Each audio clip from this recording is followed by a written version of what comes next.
No, they have it. My brother, my sister-in-law, my nephew. Have you been with them? No. No, I know better.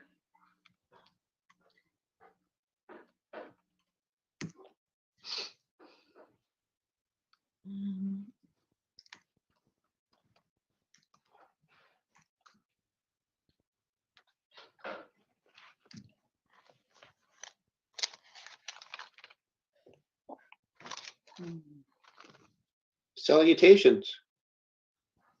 Hi. Hello, Michael. Nice Yeah. background. Going. You Yeah. look like you're about to jump backwards out of a helicopter, though, or something. Yeah, it's just the view off my deck. It's always sunny here in East Greenwich.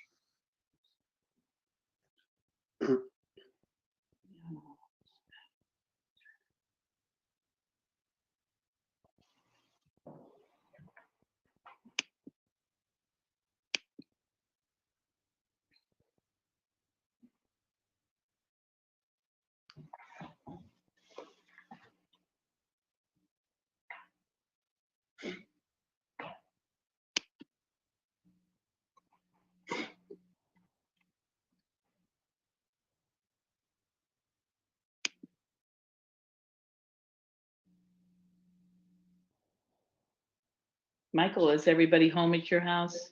No, Lila's still at PC. Oh, when's she coming back? She's deciding tomorrow. If she comes back, she can't go back though. Oh. Charlie Baker said, it's, if you leave Massachusetts, don't come back. Those are always bad relationships. That's what they said to Roger Williams also. Well, it is 7 o'clock, I think. 7 o'clock. So I'm going to call this Town Council meeting of November 23rd, regular meeting of the East Greenwich Town Council to order tonight.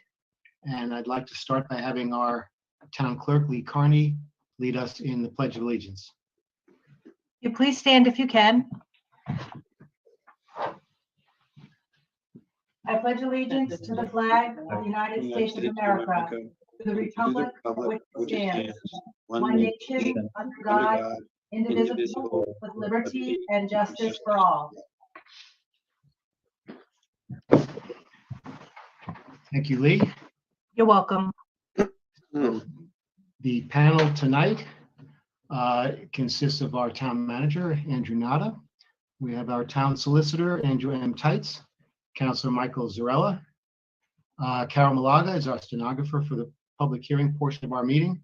Lee Carney, our clerk, is here as well. And Rainu Engelhardt, Councilor Rainu Engelhardt, Councilor Karen Korenthal, Councilor Michael Donegan, Hello. and I'm Councilor Mark Wager.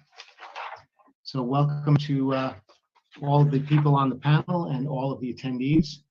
If there will be an opportunity to speak at public comment, which is our next agenda item. And this is an opportunity for members of the public to make comments on their town government related to items that are not on tonight's agenda. So if anyone has a public comment, if they're on the Zoom platform, they can go down to participants and then click on that in the bottom of the participant list. You'll see a raise hand button. If you're on the phone, I don't see anyone on the phone, but if anyone's listening by phone, *9 will raise your hand. Is there anyone who would like to make public comment tonight?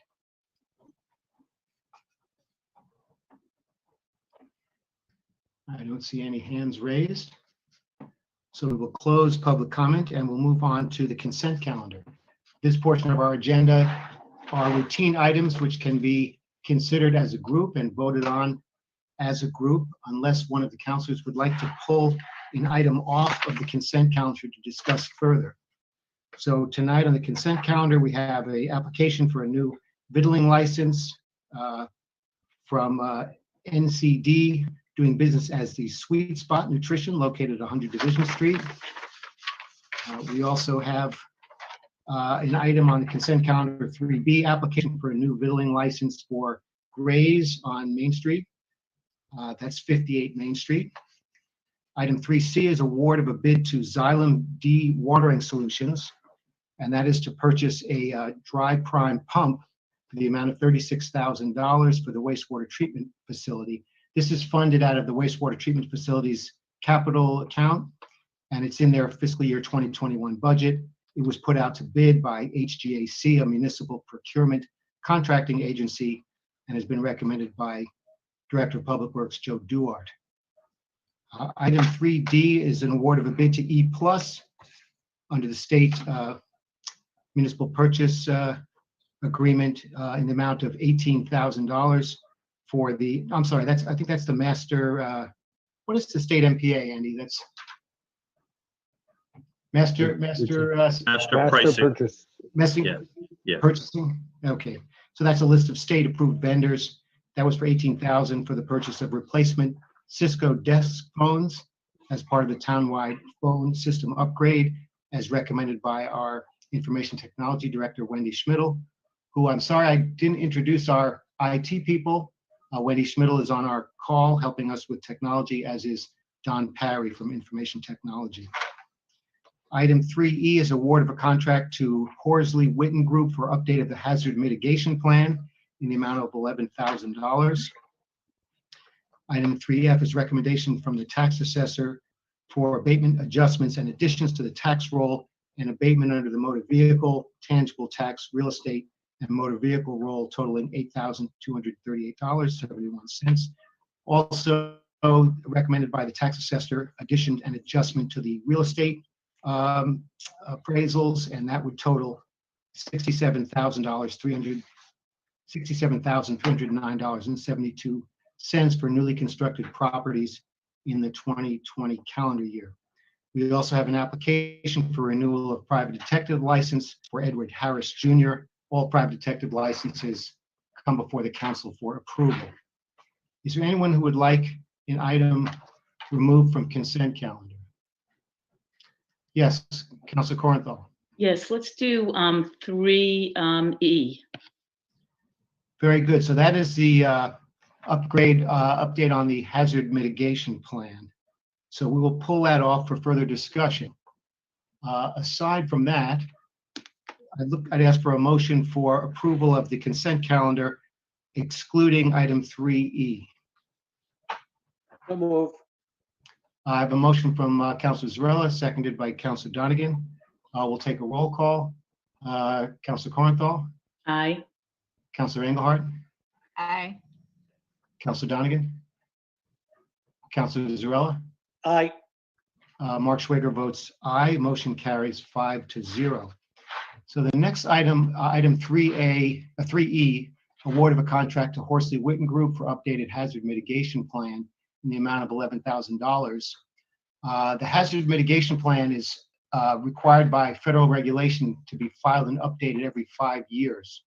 This plan develops our municipal responses to many types of natural and man-made hazards, things like rising sea level, hurricanes, snowstorms, droughts, and the planning board reviews this report, makes recommendations to the council prior to the plan adoption. We received funding for this consultant who will be preparing our report through a FEMA grant. So I think we have, I hope, our planning director, Lisa Bourbonnais, who can maybe make some comments on this report and the contracting we're doing, comment on the scope of the work and how the recommendations on the hazard mitigation plan are incorporated into our town policy and comprehensive community plan. So do we have Lisa? There she is. So Lisa, can we unmute you? And are you coming on camera?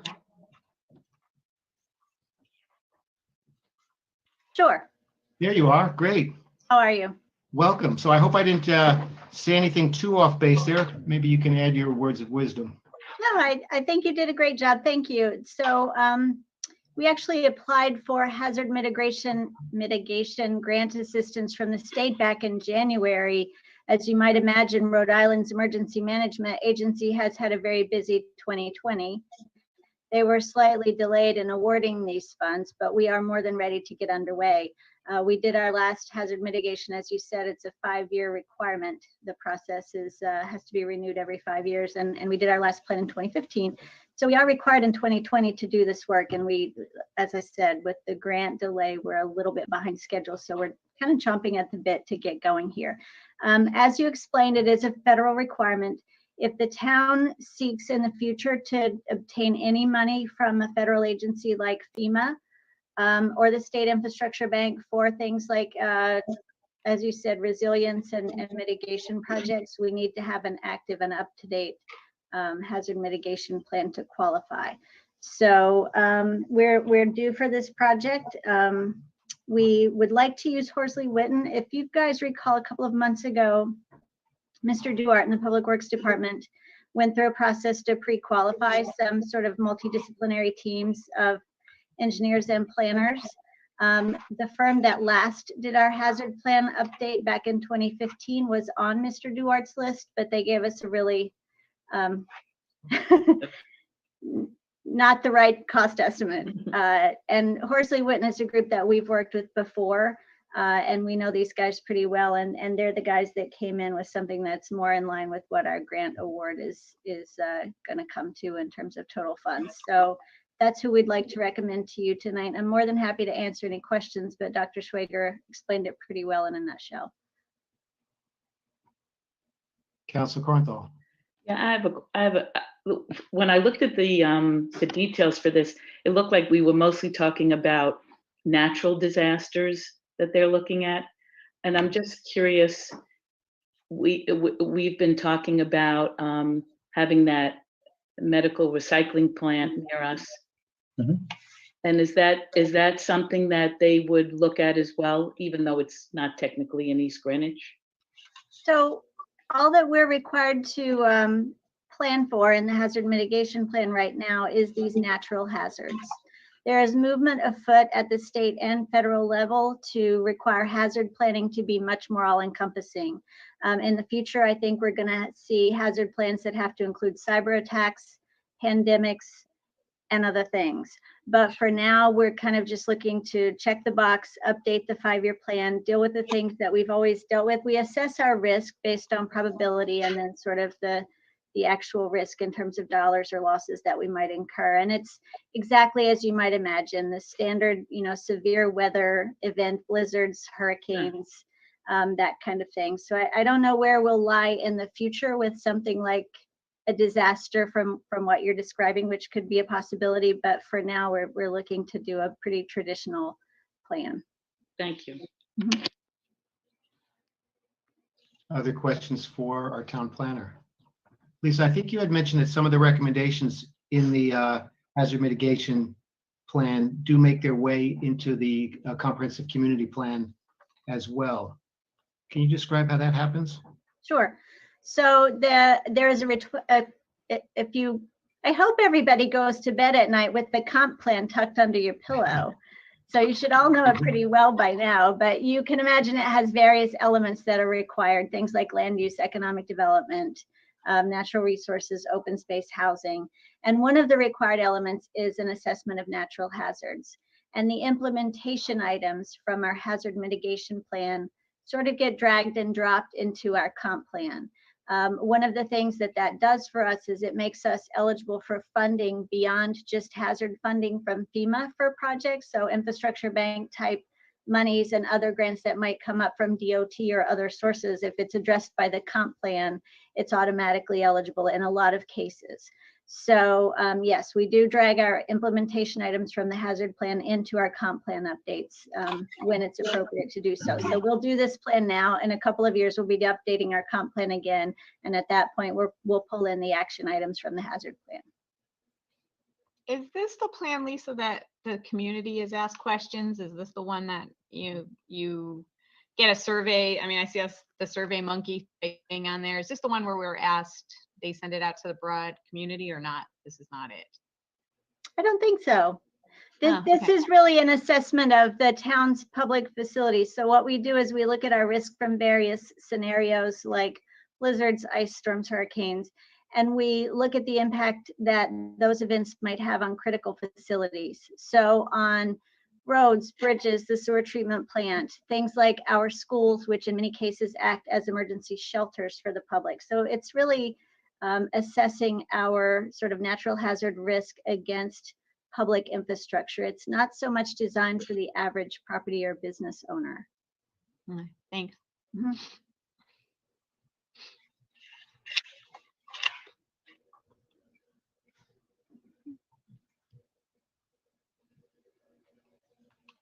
So anyway, I'll just back up just for a second. I think Dr. Schwager's about to chime back in, but just to describe the process that we undertook, we did ask for quotes from the firms that were recently pre-qualified by the towns as interdisciplinary consultants. And again, the cost estimates were a little high.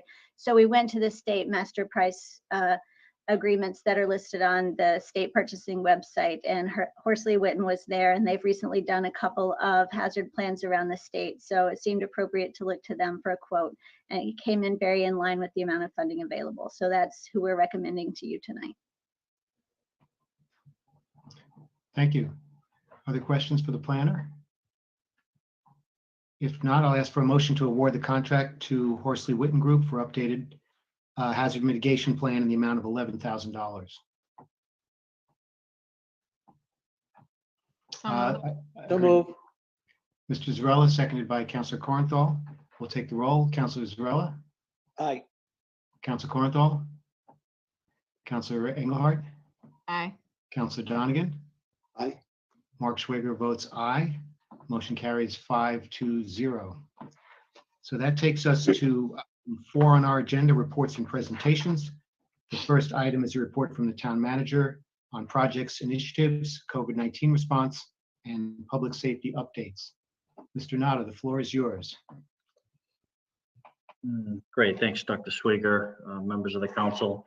Got a number of things I wanted to mention tonight. First and foremost, what an incredible weekend by varsity athletics in East Greenwich. Yeah. Absolutely, for a public school of our size, both boys and girls teams, those recognized boys soccer, girls soccer, field hockey, as well as tennis, as well as cross country, is really, I think it's probably lost on most people, except those who, an old high school football coach like myself and others who kind of tracked high school athletics over the years, you know how meaningful that can be and how difficult it is, even when you have a good team, to actually win a state title is not something that happens, an experience that everybody gets to have. So I mean, a lot of people have congratulated them, but I just wanted to make sure that we recognize that tonight is really just was absolutely astonishing. Then the way in which most of those teams won those matches in overtime with just some incredible play. So that's probably the highlight of me opening one of my reports since I've started right there. And definitely quite a while as we've been dealing with our COVID pandemic. And I had promised to kind of move beyond that, but really that's just not possible with some of the changes that have occurred since our last meeting and the governor's plan for a pause on a statewide basis over the next several weeks, starting November 30th through December 13th, and potentially beyond that. I think the governor has proven that she's capable of making and redirecting the state, as necessary based on environmental changes. So instead of going line by line, I attached a significant amount of information tonight to this report. One of them I think we've handled out in the past is the summary update that you can find on the governor's webpage, Reopen RI. I think it's a great summary, talks about what will remain open during that period, what will be limited in some respects, and then what will actually be closed during that period of time.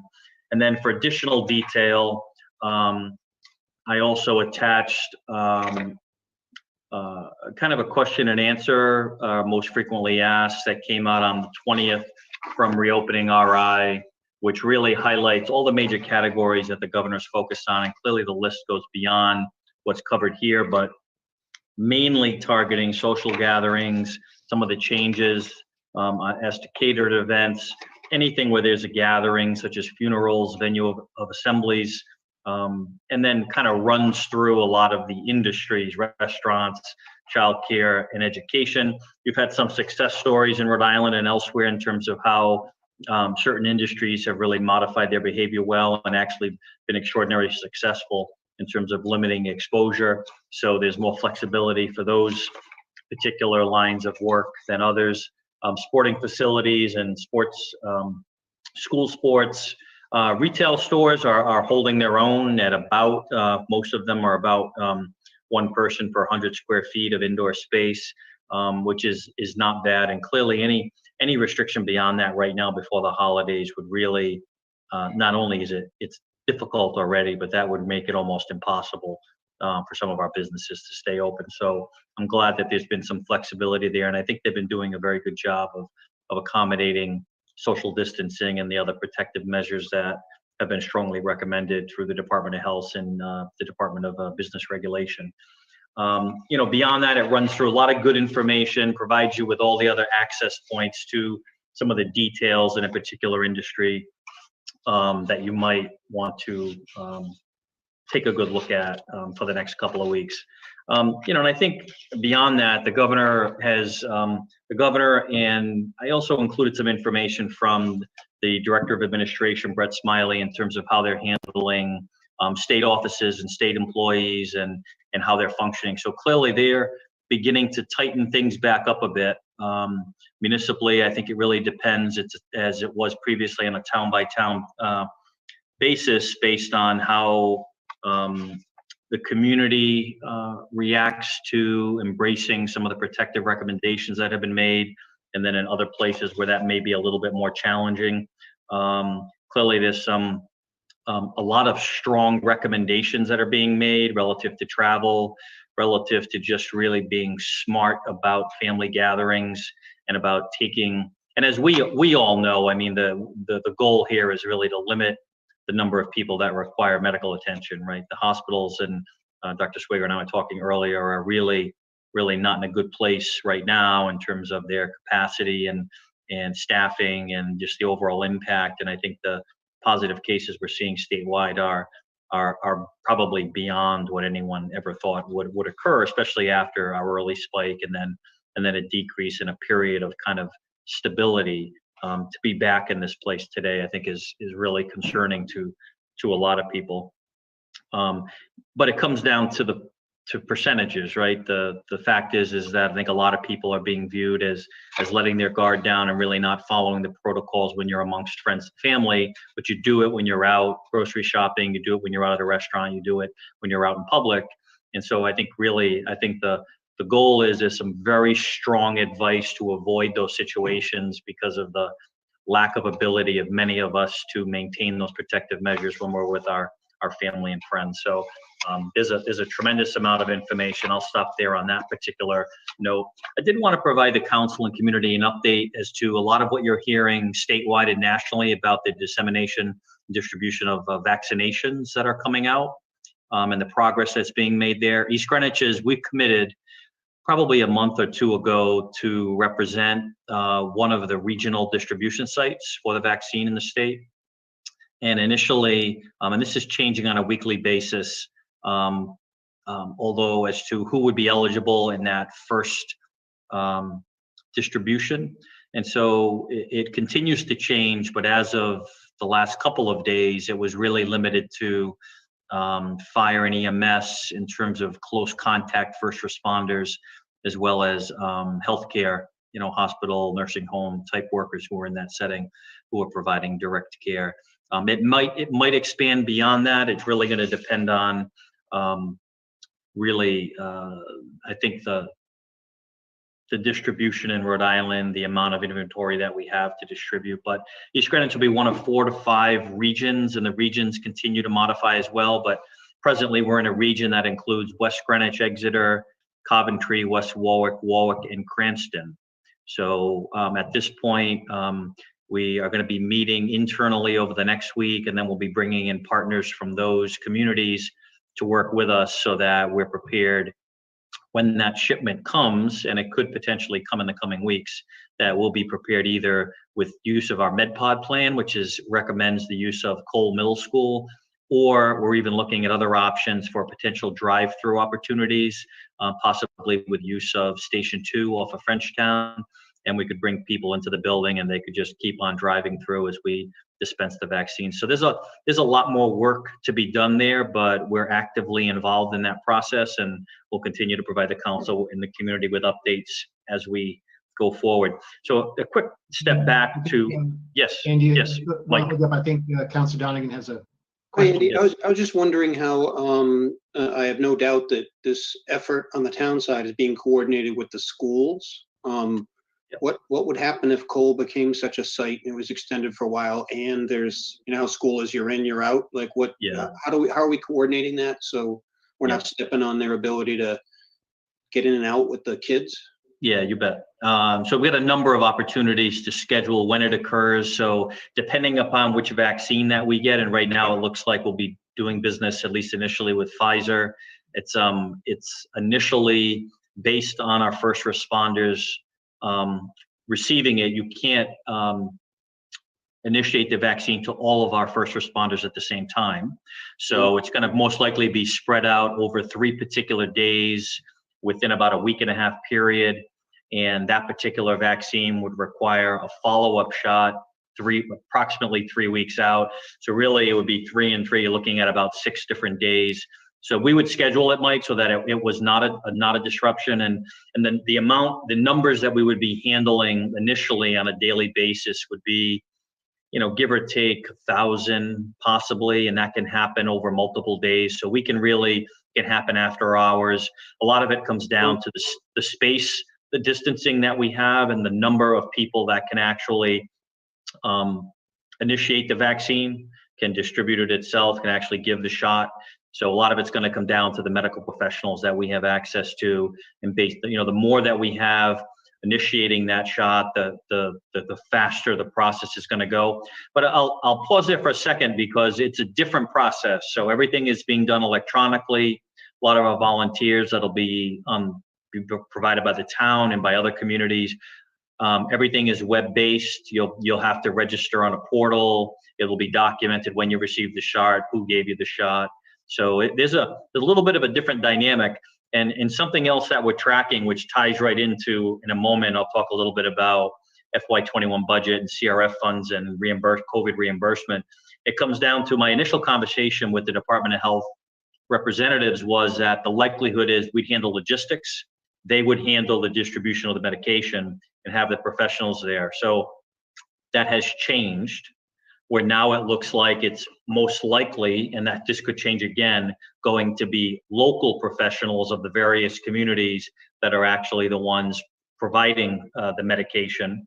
And so we're looking at ways, you know, as part of this process, it's a major commitment. And if you have an EMS professional that we're hiring or someone else is hiring and being paid to be at a site here in East Greenwich to issue hundreds of vaccines, you know, they're going to be paid to do that. And so there's a cost now where we thought that cost would be borne through CRF funds through state management is now going to be potentially borne initially at the local level. So it all comes back to communicating with those officials to ensure that got support and recognition that communities like East Greenwich and others are incurring costs for the implementation of the statewide response.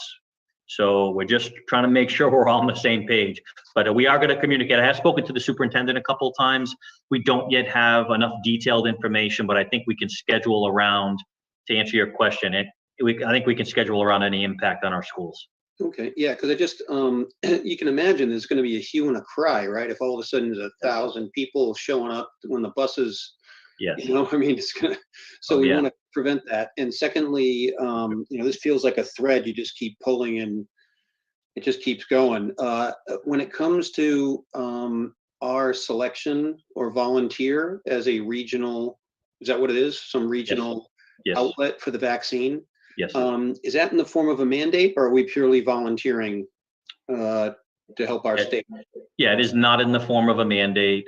We volunteer to serve in that capacity, and I think we've We've got good people that are willing to manage it. And I think when it comes to first responders and EMA and the Department of Health, it's a collaborative effort. If we weren't hosting it here, we'd be providing volunteers elsewhere to serve in that capacity. So we feel good about our readiness to be able to initiate it, at least at this level. So yes, it is a volunteer effort that we offered to take And when on. it comes to the professionals who will, I assume if they're giving vaccines to people, you have to have a lot of people on staff, right? Somebody has a vagal reaction, falls, Mark, am I using the right term? And falls and hits their head, right? You got to have, so when you say we're providing that, are these locals who volunteer, or is the town retaining professionals to do this?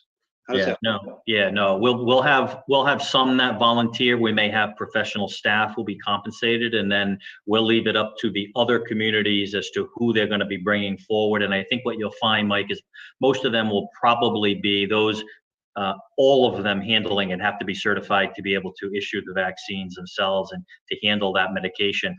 Others are just volunteers and more administrative, more directional, more for parking, more for preliminary reporting in, assisting with the IT side of things, making sure people can get on and off the site fairly easily and register appropriately. So it'll be a combination of the 7 towns in our region.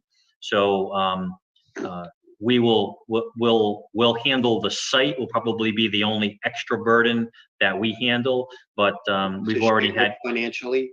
Yeah, we've already, yeah. We'll get a look at that before we commit. Sure, absolutely.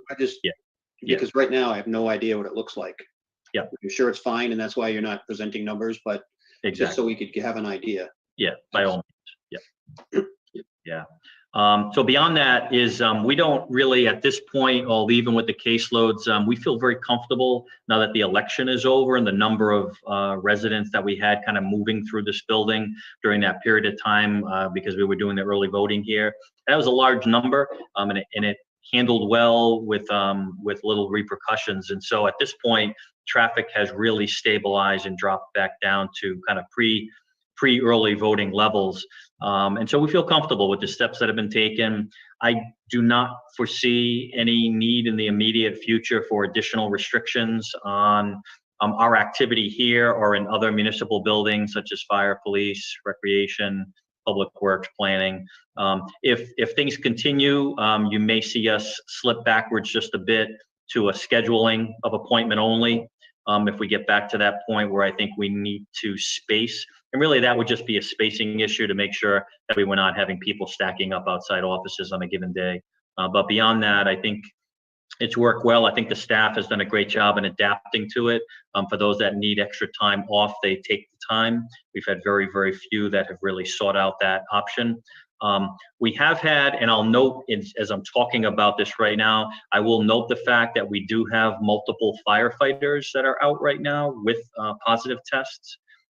We do have a police officer that's out, and so we have had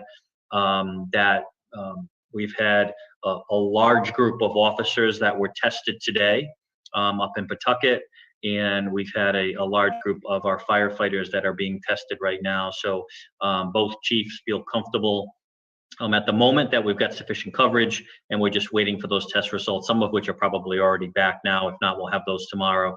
But it's I don't want to draw any undue attention to it. It's a normal thing today, and it's something we deal with on a daily basis. And so we'll continue to work with our regional partners, like in the vaccine distribution program, to work on coverages if needed. And then many of our existing staff members will adapt and will pick up shifts just to get through that period of time. So it's ongoing, and I'll provide additional updates should anything else come up in the coming days.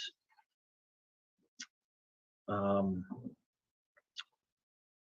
did provide the council, and I had copied you on this originally, just a brief update for our staff regarding some of this. This is kind of a transition for me into our discussions on COVID expenses and budget and statewide budgeting for FY21 and then budget development for FY22, and provided all of the staff in the town as well as the council and our legislators just with a very, very brief update on a number of the things that we're engaged in at this particular point that are all tied together. They're all connected. And I think, there's only so many hours in a given day, so we allow certain members of our professional staff to focus on certain elements, while others can focus on some other priorities at this time. And I feel we're actually very fortunate to have the quality of the high-level staff that we have in our departments to be able to trust that they will handle any number of various matters, critical matters on a statewide basis, so I can focus on some other things that are going to really tie the thread together on all of our operations as we go forward. So a number of other documents that I included tonight for your review, and these change weekly, are coming from two places really. One is from various state agencies that are directly involved with the governor on the development of a governor's proposed FY21, which we're in, budget. And that would be Department of Revenue, Division of Municipal Finance, as well as a number of other support agencies that are really directly involved in following up on information that was just recently released in terms of the November Revenue Estimating Conference. And we're focusing, so a lot of these documents that were recently published have changed significantly in value. I pulled one out just a short time ago, and I was looking at a spreadsheet that looked something similar to this. And this is from the Municipal Resilience Task Force. And the number at the bottom of this page used to say close to $800 million.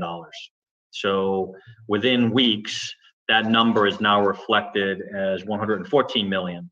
So I think depending upon which document you open or read in a given day, you really have to cross-reference how they're calculating the individual numbers. So this $114 million number is a number that is technically accurate, but doesn't necessarily include all of the projected FY21 aid to cities and towns, education and municipal aid that was originally projected, because we don't yet have an FY21 budget, right? So a lot of people, it's very, very easy to get lost in these numbers. Two other moving targets in the information that was provided in the November 18th version of the Municipal Resilience Task Force. We've had 3 meetings so far. We've got 2 more planned in beginning to middle of December. And on those calls, we have Steve Kavanaugh, the Governor's Chief of Staff. We have Joe Katega from the Office of Management and Budget, a policy and economic analyst. And we have a number of other municipal and state officials, Mike DBAs from RIPEC. You've got Mike D'Amico, financial consultant, and you've got a number of others. And I think each meeting that we have, the conversation's we're drilling deeper and we're getting more engaged. And I think there's more conversation and there's more consistency, I believe, in how we start to see this thing unfold. So, and what by the thing that I mean, it's really the FY21 budget development, which is really the most pressing issue before all of us at this time. And so some of the topics, and I'll move through this quickly, that we think are critical right now are the things that we've talked about here in East Greenwich, but are really paramount on a statewide basis. So we've been fighting for some acknowledgement of, and I put them into baskets, right? So one basket's COVID-related expense reimbursement. Okay, we have not had a lot of recognition at the state level regarding that yet. We have hundreds of thousands of dollars tied up in that. Municipalities have close to $30 million tied up in that in the state of Rhode Island. So that's a critical piece. So you've seen CRF funds statewide going towards state costs, state COVID costs, and that includes a number of different pots, whether it's in the healthcare industry, whether or not it's for the COVID response, whether or not it's for PPE, and a number of other critical areas. You've got childcare and education, other expenses, you've got housing assistance, business and workforce, and the public health response in general, hospitals, nursing homes, and provider relief. So those are the main baskets the state uses. But I can finally see we're getting close to the end with the deadline on the CRF fund distribution being the end of December, that we had what I thought was a very productive meeting last week Charlie Lombardi, the mayor of North Providence, who's the president of the League of Cities and Towns, myself, and Brian Daniels, who's the executive director of the league, met with Brett Smiley and Joe Catega and Steve Kavanaugh from the governor's office. And I thought we were hitting some common ground on a number of points. And so I was, for the first time in quite some time, was somewhat optimistic that some of the hurdles and things that we are fearful of being surprised with as we get to the middle of the FY21 year without a state budget. I was pleasantly surprised in the recognition of at least the pot of the basket of the COVID-related expenses. I was more pleased with the conversation that we had regarding the recognition of state and education aid. So state aid, we really focused on pilot funds, distressed community funds, which do not affect our community, as well as a number of other motor vehicle phase out payments, whether that program is going to be recognized or not. And that will clearly have an effect on East Greenwich, because we're one of those communities that made a decision early on to release our bills, which in one way has benefited us because we don't have a liquidity issue. We've got ample funds. Other communities, there are about a dozen or so that have not released their motor vehicle tax bills this year yet. So the converse is that if the program and the next phase out, which would drop us from 80% to 85% of coverage by the state in terms of the revenue that would be generated in a given town, we may have to look to a supplemental tax bill to cover that, or the differential might be low enough where we may be able to absorb that without a supplemental bill. So we don't know the answer to that question yet, but for the other communities that are struggling right now with lack of a decision on a state budget, they're facing a couple of challenges. One's not a challenge. They'll know what the real number is so they can bill it appropriately. Secondly is they're not going to be able to issue it quarterly like the state law. So you're going to send out one bill and the residents in those communities are going to have to pay it all at once, whatever the amount is. So they're going to be faced with some challenges. So there's pros and cons to each, but we had an excellent conversation on that. And then really the last part is really the education side, which we did not spend a significant amount of time on, but I think there was general agreement that there are ways for the CRF funds to be distributed should Congress and our federal partners not be able to change the regulations between now and the end of December, and it does not look favorable that they will be able to do that. You need to look to the existing regulations as to how we can be deemed eligible. So the one way to do that is every city and town, what is eligible is our public safety expenditures. So we are able, in the state of Rhode Island, is able to reimburse cities and towns dollar for dollar based on potential, based on our normal costs for public safety services and police, CMS, and fire. So that is going to be one option that the state of Rhode Island has to be able to, what I'll call, make municipalities whole. And we really started our conversation at a number of meetings recently by trying to define what that exactly means when you say make everybody whole. So I think our goal is to come as close as we possibly can to meeting the initial projections on state aid in all categories. And the second one would be to address any of our eligibly deemed COVID expenses that we would not be facing if not, but for this pandemic. The other piece we did talk about, which has been discussed before the council in the past, is our maintenance of effort requirements. We spent quite a bit of time with the governor's office representatives on that topic, and we spoke about the differences in and there is it's gaining momentum, an aggressive statewide effort to just ensure that there are protections and that everyone understands this is not an effort to reduce education expenditures and support at all, but it's a way to manage it on a go-forward basis. And so there's I think an increasing understanding of what that means and the implications for all cities and towns on a go-forward basis. And the differences between education and library. For library, you've got the benefit of being the lower of the actual dollars expended in a given year or the budgeted amount. where in education, it's just what was budgeted. So I guess that can work against you if you have someone that's under budget, where funding can be put into reserve in a given district. And if a district overspends that budget, it would create a little bit of a disadvantage. So we're working through all those issues, well as a number of others, but I'd have to say that there was some favorable movement, I think, towards finding common ground, at least a recognition that's important. And I know it's a super dry topic, but I can't actually say that there's anything more critical right now, because it will have an effect on everything else that we're involved in, all of the services, our education, as well as senior services, addressing vulnerable populations, recreation, infrastructure, roads, everything that we do.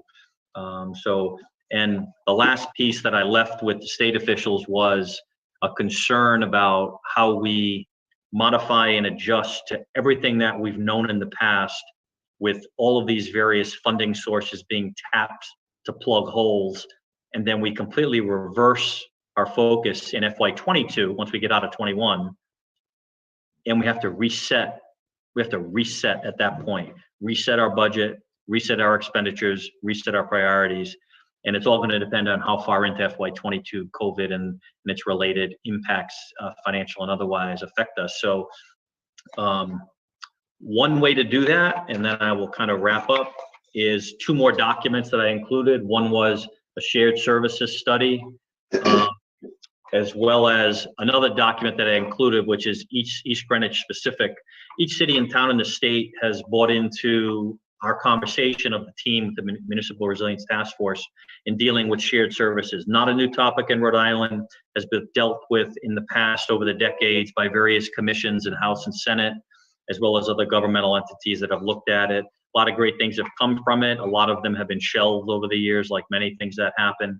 But what we were able to do in our own departments is put together this fairly broad list, which is an attachment in our packet, which covers, I'd say, most, possibly not all, but most of our relationships with not only other municipalities, but also with interdepartment and intra-department out of the community, in the community, with various agencies, and other support that we provide in the town itself for town and school, town and enterprise fund with our wastewater division, town and library and services. So there's a lot of things you take for granted. People assume they're all happening. Nobody has any idea about who's paying for what and how it's managed. And we've got some work ahead of us in terms of cleaning things up here to just make sure that the appropriate parties who should be paying for certain expenses are doing that.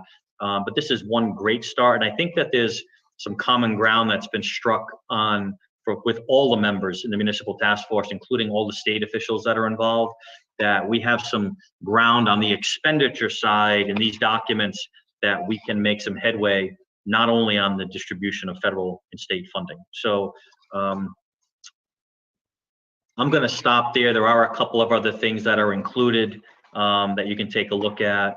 One was in that packet was the most recent update in September on municipal COVID impacts. This gives you some great information on cumulative totals at that time of costs being incurred on a statewide basis.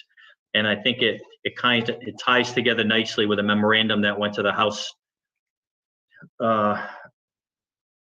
Speaker and the Senate President back in May with various FY21 budgetary priorities, many of which are the same things that we're dealing with today. So it kind of ties it all together.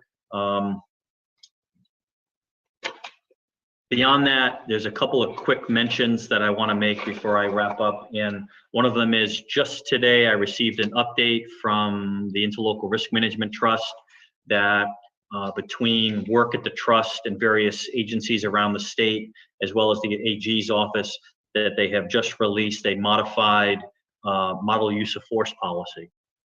That is something that we spoke about regarding our social interactions and other challenges that we're seeing nationally. So Rhode Island has prepared that. It's been released.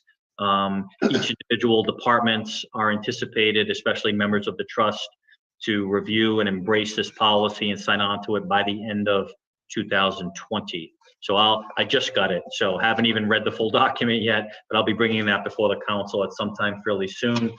And the other piece of information I wanted to leave with you is I had a fantastic meeting with another representative in the planning division of DOT this past week. And we've reached a basic agreement on reintroducing our Main Street refurbishment project, which was eliminated from the TIP several years ago. And that will go back into the TIP as of the review this fall, in fall of 2021. We're going to be moving forward with setting up structured meetings with engineering division of RIDOT and our own engineers here. The town, it doesn't come free, but as we talked about in the past, it would require the towns to take on the project management role, as well as fund the design work, which is probably going to be in the 10% plus or minus range of the full project, which could be in the couple of $100,000 range for a project that's probably going to be in the $2 million range. And so that was actually noted in some of the information that you see in the planning board's annual report, regarding traffic, regarding waterfront, regarding other things, but mainly traffic here, pedestrian, bicycle use, conflicting uses within a dense commercial corridor. So that's extraordinarily exciting news for us, and something I think that the group that's either on the call now or will be shortly, that's good news for everybody, and that we're finally going to be able to get back to seriously redesigning and planning work for our Main Street commercial corridor for pedestrians and bicyclists and vehicles and for our businesses. So those were things that just crossed my desk in the last couple of days. So Mark, I'll stop there. It's a lot of information, and it came out and was posted fairly late due to my inability to get it done earlier. So I'm sure the council hasn't had a lot of time to digest it, but happy to follow up with any questions now or at our next meeting or offline in the coming days. Yeah, I think I saw Councilor Donegan has his hand up. So Michael? Andy, thank you for all that. Two things. One is on the use of force memorandum that's going to be, acknowledged in some way by every local police force. Yes. Would there be an opportunity as this develops and you and the chief kind of work through what this means and what its practical effect is? Mm-hmm. Any chance the chief could come and talk to us about how this changes what they're doing? Absolutely. At some point in the year? By all means, yeah. Thanks. Yeah, I think in the next month or so, either it's maybe right after the holidays might be a good opportunity, but I think it's going to be fresh, and we're going to need to embrace this. The entire staff is in the next month. So I think once that's done, I think it'd be a great opportunity for the chief and or others from the department to come on and spend a few minutes kind of working through the entire modified plan. The Attorney General has quite a bit of information also that he's included along with their review. So I'll be happy to do that, Mike. Okay, thank you. And then the next thing is, when it comes to the meetings you've been having with the state kind of about the maintenance of effort issue, yes. Is there, just correct me if I'm wrong, assuming we can't get any really specific response, yep. We hear your pain, but what we already have, right, based in part by our efforts, but I think this League of Cities and Towns and the rest of the communities are trying as well. We have a statement already that, to my quick read of it, basically restates the law. Any one-time non-recurring charges will be exempt, right? We already know that, except the statute, I think, Andy Tights required that they have to approve that. Any sense that we can treat, we have something to hang our hat on if nothing happens, and we have to do a supplemental appropriation, which looks likely. Any chance that we would just argue that was the statutory approval and these are the expenses consistent with that policy? Yeah, so that was a point we raised specifically at the meeting with representatives in the governor's office, that we have engaged Rhode, and we thought that the response was not satisfactory, right? And that's basically what you just said. And so the response we received was from Rhode, and they just really noted the language that was in, which I think in their mind showed an open-mindedness to addressing those eligible one-time expenses.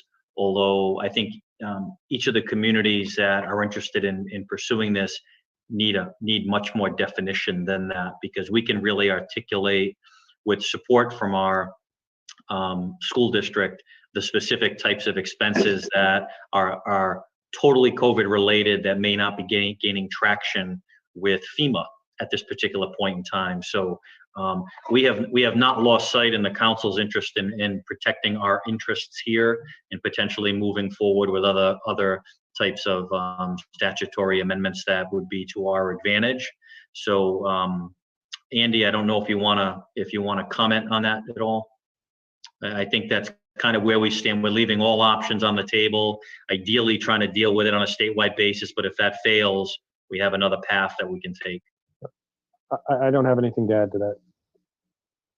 So Andy, I know that we had requested that you coordinate with our representatives to see if we could get an audience at Rhode, and they, Representative Caldwell indicated she'd be happy to facilitate that.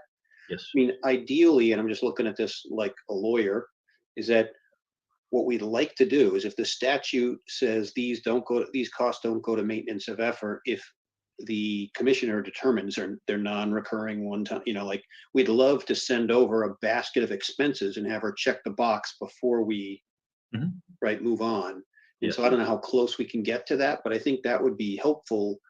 It'll be a burden for Rhode because they'll have to actually look at what we all send them. But otherwise, what they're putting on us is we spend the money believing we're going to have it reimbursed, believing that next year it won't count towards maintenance of effort. And then we're subject later on to her review arguing that this didn't fall within the exemption. It puts us in kind of an untenable position. Right.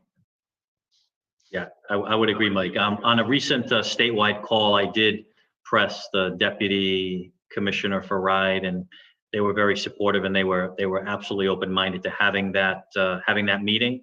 So I'll work back through our legislators in terms of coordinating a meeting. I'm unsure if we wanted to have a representative of the council, or would you just prefer that we handle it with professional staff and our legislators and report back the outcome of that discussion? Yeah, I don't know what everybody else thinks, but sometimes it's better to have a hammer there and you get to be the reasonable guy or not, whatever. I don't know. What does everyone think? I don't know. In my mind, the more people we have there, the better. I mean, I think there's definitely a sense of, I wouldn't say urgency, but seriousness to this. And I would like just more hands on deck on this one. So Andy, who else would be useful to you going into that type of meeting, or to the legislators? Yeah, I think probably someone from Andy's office as well. Yeah. And then in the interim, I can communicate with the superintendent to see if anyone from her team might want to sit in on that discussion as well. Yeah, you may also want to talk with the legislators and get their input on how to proceed with that group. Yeah. What I saw, Andy, last time we went up to the State House on the issue when they were going to claw back our funds from the, for the schools because they did the formula incorrectly. So Justine kind of arranged that. The school committee was there. I went up, and the way I experienced the way the legislators do is they think of themselves as kind of opening the door for us. But it was more our job now they were freshmen then, right? Sure. So, but it was our job to kind of drive it, and Justine was great. And I just don't know, sometimes having a representative from these communities might be helpful. And if you think it is, you're up there, all these people. So if whatever you think is best, but if you wanted one or more of us to show, I'd be supportive of some of us or all of us or one of us going to provide that support. Yeah. I mean, at this point, I think most of those meetings will be Zoom calls, just so you know. I think initially it's going to be tough to get an in-person meeting with just about anybody these days, but I think we can get the conversation started, definitely. And it's not something they're not going to be prepared for. They know it's coming. Yeah, they'll be ready for it. Yep. Sounds good. Okay. Councilor Corenthal? Yeah, pivoting sort of what Mike was saying. Tell me if I heard you correctly, Andy. When we're talking about getting some money back, it's public safety expenditures, and that's what's going to be seem to be covered. And that's sort of nebulous. Is that they're going to decide what's public safety, we're gonna decide that, or do we know anything? Or like, can you give me an So example of? that doesn't, so that doesn't mean that there's gonna be an increase in public safety costs. What that means is that there's a particular formula that's used as to how to distribute these funds per the CRF regulations. One way to actually do that successfully, and there isn't, you would think that, 1.25 billion seems like a lot of money, but it's almost all gone. So we have confirmed that there will be nothing that is not earmarked for expenditure in accordance with the regulations by the end of the year. So there'll be zero left. The state will not be returning any funds. And I think that there are a number of expenditures that will occur clearly beyond 2020 into 21 that will be addressed by the next stimulus that comes. So my point is that there is a way to secure funding and distribute it to municipalities, and that is one way to do it. And so in East Greenwich, our fire department annually is about a $7 million budget. Our police department's close to $6 million. So we will not get $13 million. There isn't enough funding, but we will get conceivably an amount close to or equal to what is needed to make us whole. So there'll be select expenditures that I can look at that we feel are in time and equipment, other things that are more of a COVID response, legitimately exercise under the CRF program to allow for that expenditure disbursement to be made to East Greenwich to address some costs that we have.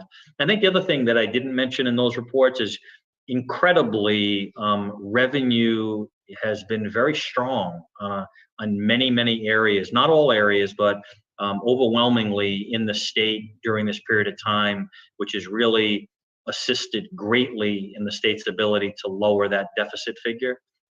So, and we've seen some of that here as well in East Greenwich, in particular areas, not all areas. There's been some erosion that we've had some losses, but overall it's been good. So when I use the example, Karen, about public safety costs, that it's just an eligible reimbursement mechanism. But once the funding is given to the town of East Greenwich, you as the council would be able to allocate it appropriately. Yeah. I hope that answers your question. That was kind of a convoluted response. Yeah, it's if they're making an order, then it probably has to be. Yeah.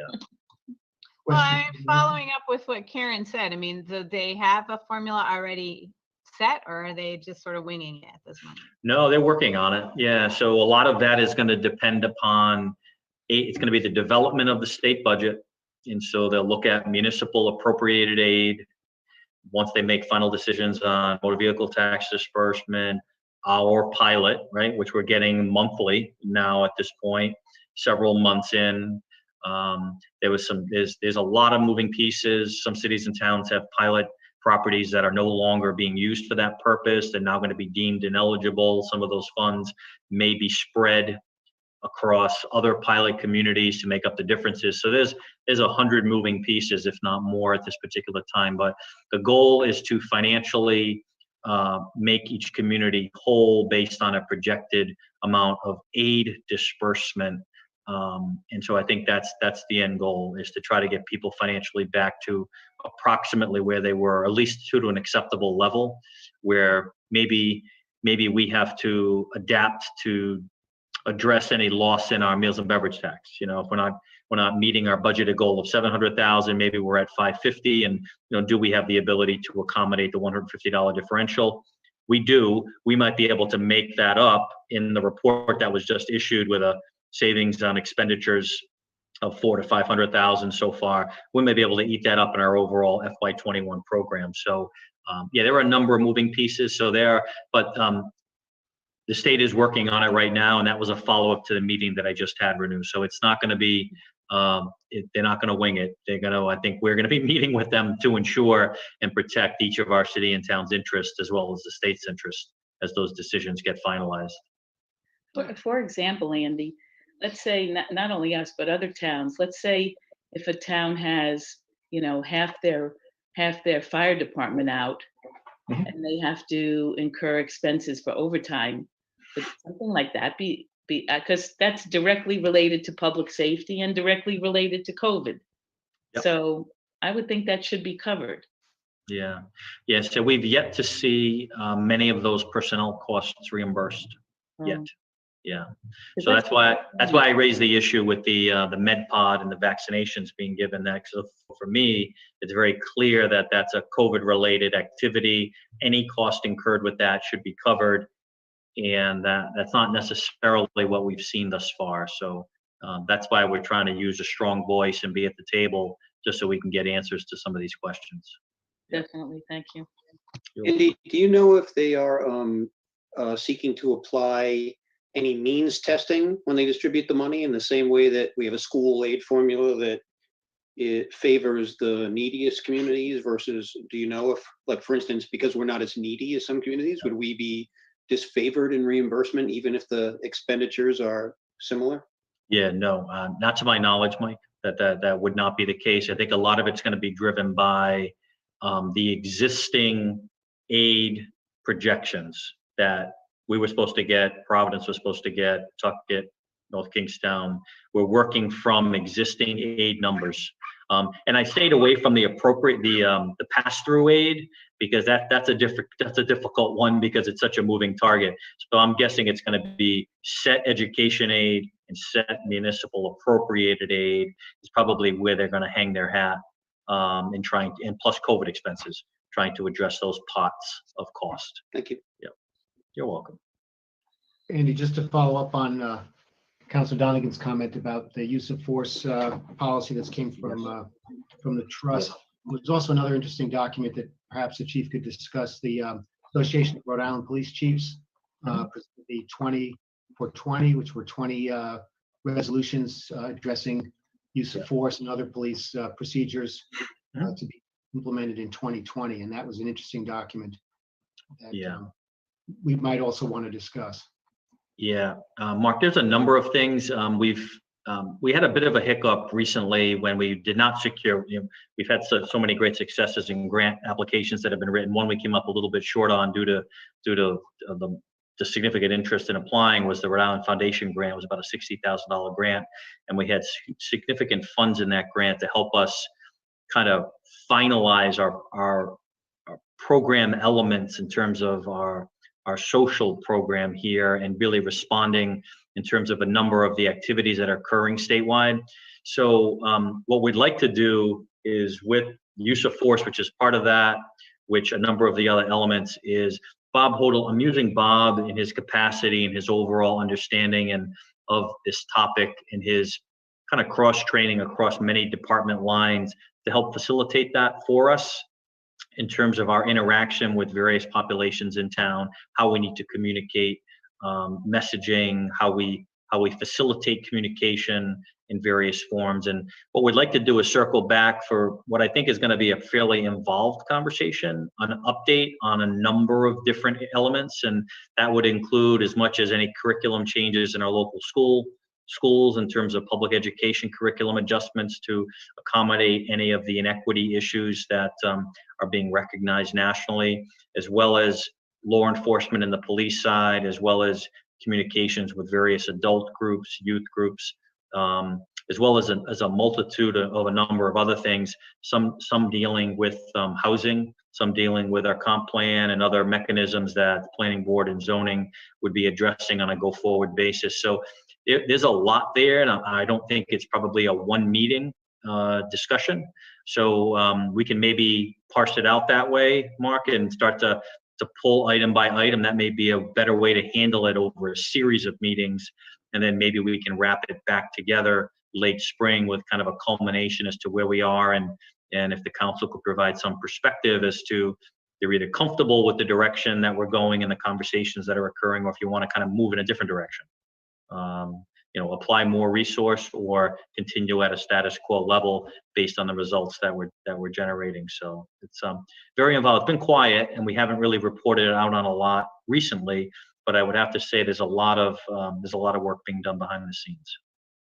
Very good, thank you. I also wanted to comment that you didn't bring your trumpet when you announced that we're back on the transportation improvement program, which is really a major announcement. I mean, Main Street in East Greenwich is a state road, and we are really dependent on the state coming in to do the infrastructure improvements that would really enhance our town and our Main Street. And for reasons that are still unclear, our projects that we had proposed for Main Street actually came off of the State Transportation Improvement Plan. And so we were basically in limbo until our manager, when he came into the job, did a survey of what was happening in town and picked this up and has really advocated to get us back on the plan. So I think the trumpets should have been blaring. It's very important. And your next move is to get us to the top of the plan. So where we are. So that is a really important development for our community, and It is. want to make sure that that gets the attention and priority that it deserves. So thank you. Yeah, yeah. And Andy, if you want to try to go and just take Main Street, I'd be in support of that as well. Yeah, I'm close, Mike. I'm pretty close. We do so much, and I'm trying to maintain good relations with my friends at DOT. Just take it if you have to.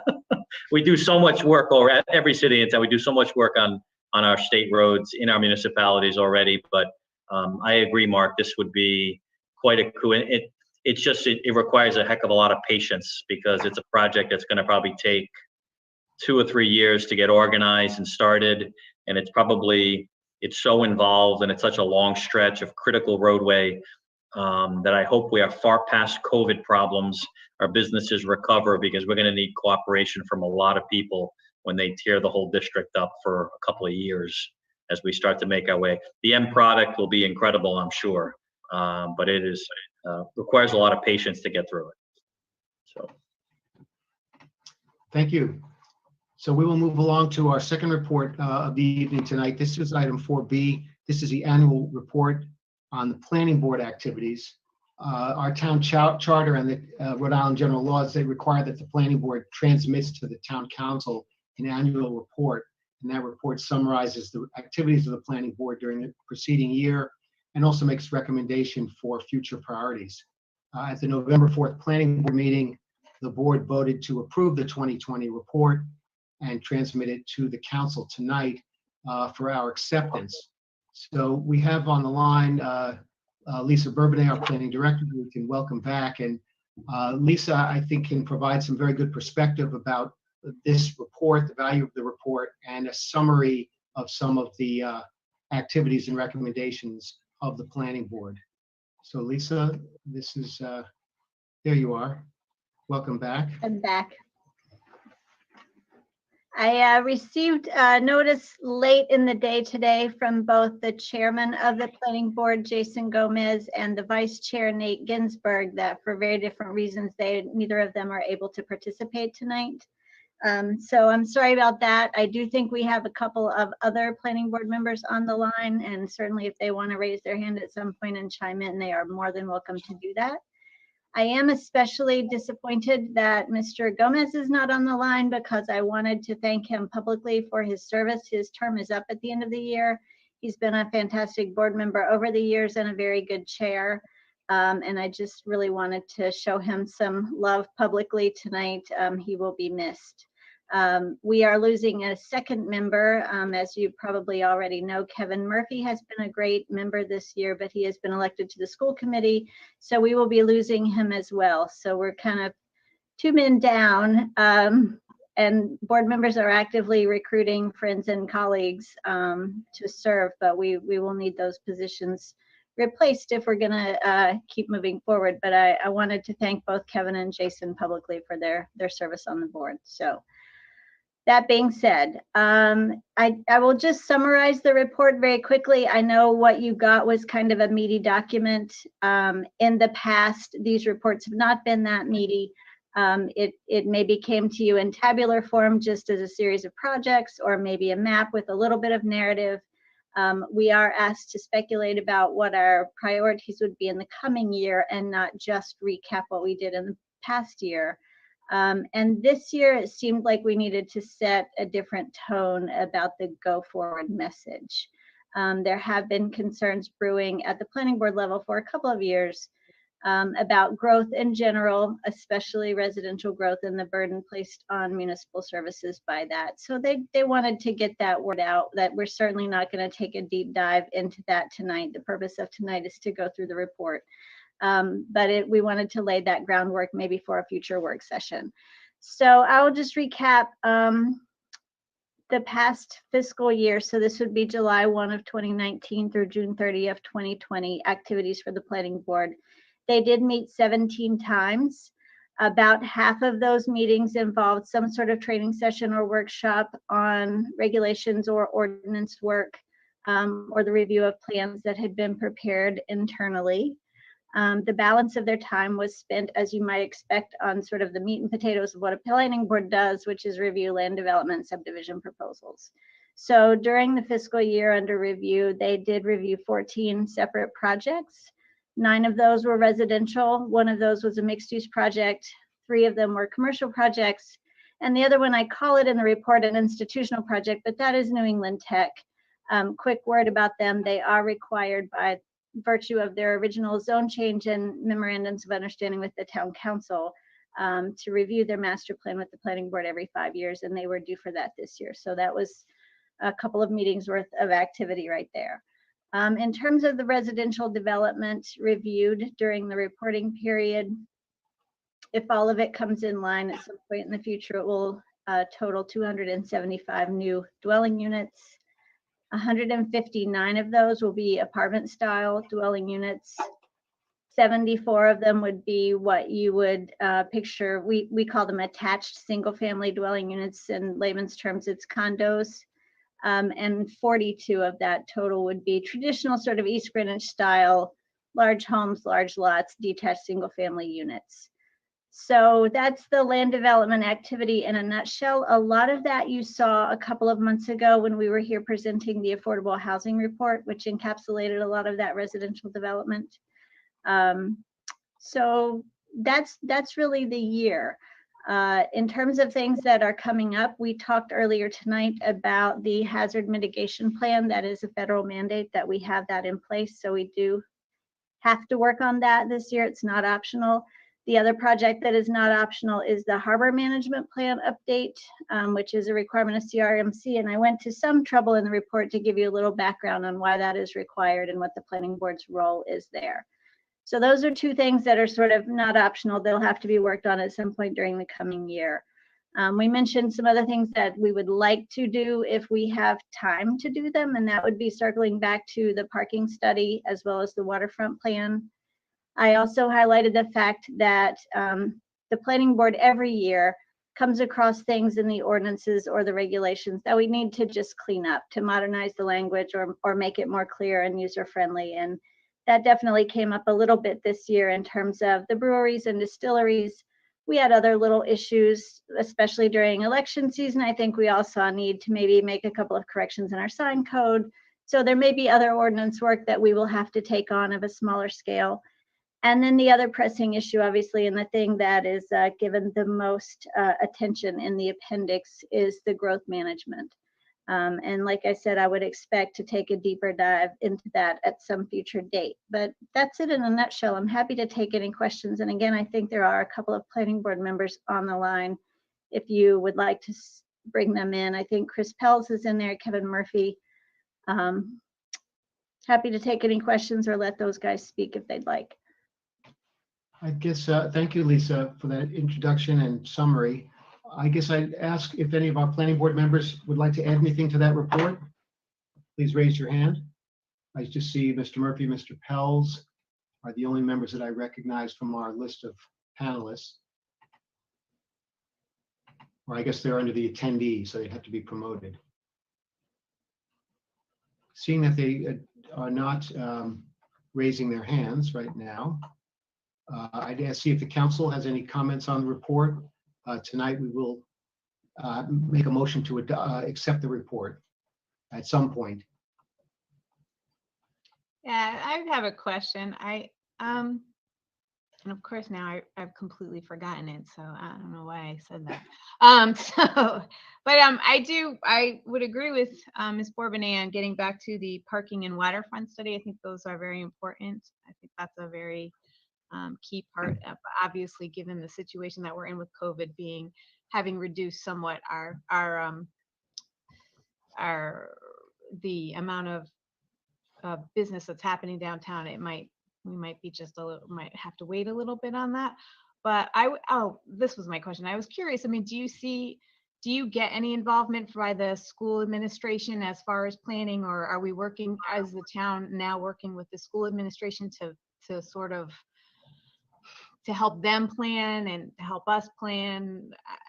I think that had become a question at one point, whether or not, like, single family homes and some of the condo projects having children and how that would affect our budgets, et cetera. So I was just curious if that had been happening at all.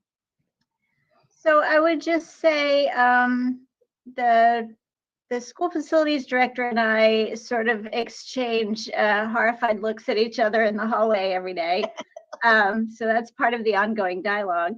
But in a more formal way, the school facilities planning committee did sort of bring me into some of their early conversations with their consultants as they were doing their demographic analysis.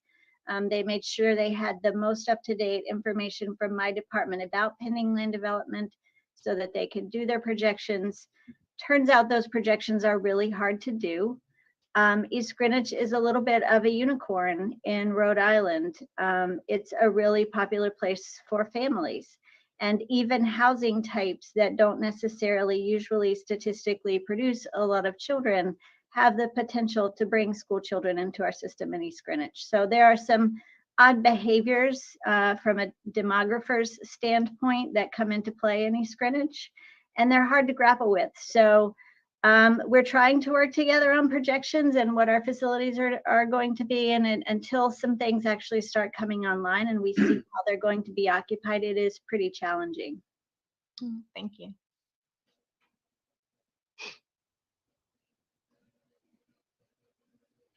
Mark, I'm tinkling my fingers. I don't know if you can see that. Yes.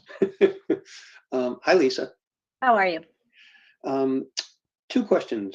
One is, I'd be interested if you could comment after I ask my second question on whether New England Tech's presentation, I'd seen one of those before. It's kind of like bring it forward, the new vision. This would be the first one, right, where there had been the free college at CCRI factored in. And my understanding is that what they looked at was they were going to have to go to a broader region to replace their student population that was now kind of migrating to CCRI with the free tuition, which, as I understand it, would cost them, would cause them to have to get build dorms and have infrastructure, all of which was a challenge, especially given our available sewage capacity. So I'd like you to just comment and tell us if there's been an update on that. And the other question was, if you can elaborate a little bit on how deeply you're able to see into the formula and data used by the schools to calculate population increases, because in the past, when I'd had occasion on the planning board and then the council to look at what they had, it was wildly different from what municipal planners use. And so if you could comment on those two things. Okay, this is Andy Tights. I'm gonna step in here a moment and unfortunately rain on your parade. This is on the agenda as a report and presentation, and it's supposed to be dealing with the general activities of the planning board. And I don't think we should really be getting into specific items at this time under the open meetings law, okay. Particularly with a private entity such as New England Tech. But even with the other, I think it'd be better to have this as addressed as an agenda item, or even maybe perhaps a workshop with the planning board to discuss these things. Okay. There's certainly a wealth of material here, and I could understand Mr. Donegan's questions, and I know we all have a lot of questions. I think, as Mr. Tight said, what we may want to do tonight is accept the report and then include in our motion a move to convene a joint meeting with the planning board and others who we may want to consider, including the school committee, affordable housing committee, other town staff, for a workshop to discuss, among other things, probably predominantly the growth management strategies and also the other issues that Lisa brought up today with the regulation of breweries, waterfront development, parking plan. The planning board also mentioned they were interested in looking at transportation and circulation issues in town, and then other matters that concern the board. So maybe for tonight, we can make a motion to accept the report and then to convene a joint meeting. I think in some prior preliminary discussions with the manager, this probably would occur early in the new year. And then we can really take a deep dive into a lot of these issues. If you look at the planning report that was submitted by the board, there's an attachment called growth management considerations. And, it's 6 or 7 pages describing and elaborating on a variety of approaches to growth management. And so we have plenty of material to keep us busy for a while. So if I could, Yes. not to rain on everybody's parade, exactly what you just described is what I was hoping, frankly, would be the outcome here, would be a subsequent conversation focused on growth, certainly, because that is the primary concern, I think, of the planning board and from near as I can tell from the community. But I think we need to consider it in the context of a larger priority setting sort of meeting. Some of the things that I think the planning board would ambitiously want to undertake, and again, they're an all-volunteer board and you have a very small planning department in terms of staff, so it is ambitious, but not all of it has to be lumped in with growth management. I think the aquifer protection stuff that I talked about in the report is important of its own right. It can be used as a growth management tool, certainly. But we need to understand where it falls on your priority list so we know whether to devote resources to that in the coming year or not. And that's not just a growth issue. Things like circling back to our impact fee update, those certainly have impacts for growth, but they're going to have to be tackled in a holistic way, one way or the other, whether we take on a comprehensive growth management strategy or not. So however you phrase this, and I wrote down all of Mr. Dunnigan's questions and we'll certainly get to those, but I don't want to confine a future conversation again with school committee, affordable housing, and whomever else you bring in. It should be sort of a bigger picture planning priority setting session and not just a growth conversation, if that's okay. Lisa, would you want to bring an agenda forward, or Mark, how did you imagine we do that? Would Andy put that together? Or Yeah, I think we would look to staff to help us put the agenda together and make it a reasonable bite. As Lisa says, we don't want to choke on this, get too many people with too many agendas. But I think our staff is very capable to put it together a focused agenda where we really can make some progress and set some priorities. But I think we will be having multiple work sessions with a variety of boards and the public as we move Wait, forward. are we talking about having another conversation with just the planning board and the council to talk about some of these issues? I mean, one of the issues that you brought up, which was, I think is extremely important, is the water issue. I think especially given the drought and some of the situations we've had with Kent County Water this year and the growth in the town, we have a huge amount of population that's reliant on wells. And I've known several people in this town who've actually, their wells have dried up because a lot of people don't know how to use properly a well. So I think that's a big issue. And so are we looking at just having a conversation with the council and the planning board and then a larger conversation with other boards as well? And or I guess that we'll look to our staff to recommend that. I think when we talk about a specific issue, we'll just, we can then decide who the best people to participate in that work session would be. So I'll look for a motion to accept the report, the annual report from the planning department, and to have our town staff move forward with setting an agenda for a joint meeting with the planning department and other participants as they recommend. So move. I'll second. Meeting for motion made by Councilor Zarella, seconded by Councilor Engelhardt. We'll take a roll. Councilor Engelhardt. Aye. Councilor Donegan. Aye. Councilor Zarella. Aye. Councilor Corenthal. Aye. Mark Schwager votes aye. Motion carries 5-0. I did want to thank our planning staff and the planning board for their work on this annual report. It was a lot of time and effort. And also a shout out to Jason Gomez for his tenure on the planning board. He had big shoes to fill after Mr. Donegan moved on to the council, but Jason did a great job, and as usual, our planning department has been really outstanding in moving us forward. So I look forward to these workshops as we go forward. Thank you. Thank you. So this brings us to Mark, excuse me, just one Yeah. question. We'll have a chance at some point to present Jason with a virtual potted plant for his service, right? we Okay, then I'll certainly- hold my remarks until then. Yeah, that's a good idea. We'll get him before, we'll roast him at some future date when he's actually here. So, and thank you, Chris and Kevin, for attending our meeting. That brings us to item 5. This is a public hearing section of our agenda, and it is the annual renewal of alcoholic beverage licenses with ancillary licenses for the periods December 1st, 2020 through November 30th, 2021. And this is a long list of applicants. This was continued from 11/9, from November 9th. And what we're going to do today is we're going to take a vote tonight on all the applications which are certified as complete by the town clerk and town staff.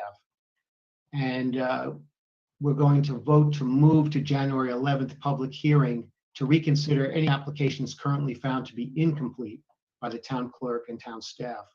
So I'd like to ask our clerk to go through the applicants. What we're going to do is just read through all of the applicants whose applications are completed and certified. We did it before by alcohol beverage license class, but I'm not sure that we need to do it that way. I think we can just read through them unless our solicitor objects. And then we will give the public a opportunity to comment on any of the applications that are pending approval.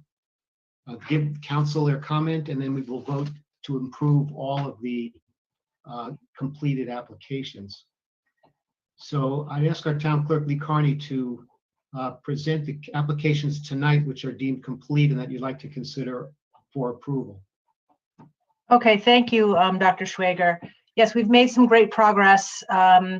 We're very close. So I have a pretty long list to present for final approval tonight. And most of the other ones are very close. There's, a couple things here and there. I know we all had dreams of having this all wrapped up by the end of November, but I think based on the current climate with the COVID and the new system, it's just been a little difficult. But we've made great progress. So I'm very happy to present the following to you for approval tonight. Under Class A, we have the Savory Grape Wine Shop, Thorpe's Wine and Spirits. And then under Class BV, we're going for Cathay Garden. If you have the agenda, you can see the ancillary licenses there. Finn's Harborside, Hill & Harbor Cigar Bar, Jason's Restaurant, Main Street Coffee Toscana, Natalie's Italian Marketplace and Deli, the Oaks Tavern, Rasa, Richard's Pub, Sienna, Silver Spoon Bakery, Supreme Pizza, Tavern on Main, Patio. Under Class BV Limited, Victor's Kitchen is ready to go. Under Class D, East Greenwich Firemen's Association East Greenwich Veteran Firemen's Association is ready. Under Class T, the Greenwich Odeum is ready.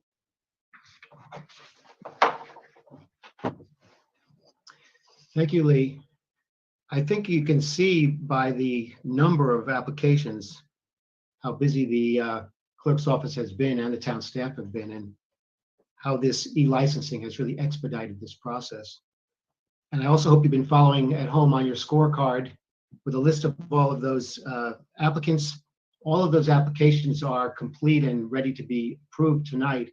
So as part of our public hearing, I'd ask that anyone who would like to comment on any of the applications do so at the present time by raising their hand, either on the raise your hand button on Zoom, or if you're on the phone, you would dial *9. Is there anyone who would like to comment on any of these applications?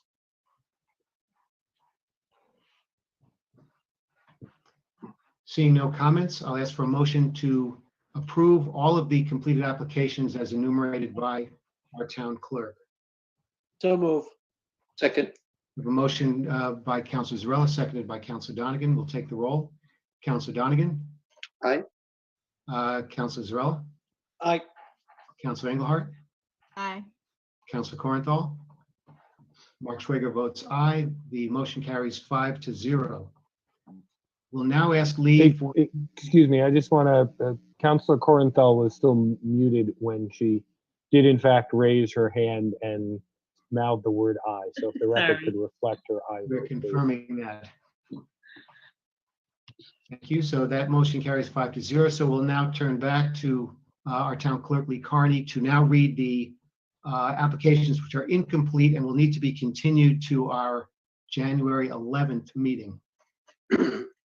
Yes, thank you.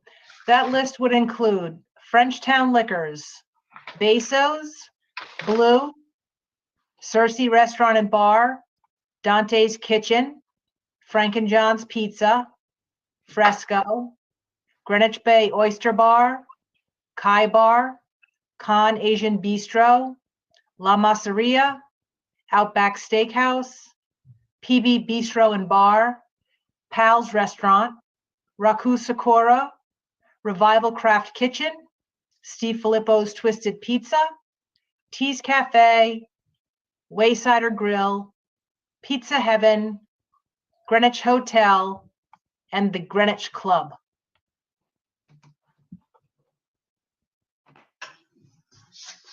Thank you, Ms. Carney. This is a public hearing. Although these applications will be continued, anyone who'd like to comment on any of these pending applications is welcome to do so right now. I see no public comment. So we'll close. This is Andy Tice. comment. What about the East Greenwich Yacht Club? You mentioned the East Greenwich Veterans Fireman was a yes before, Yeah, and then you said the Greenwich Club was a no.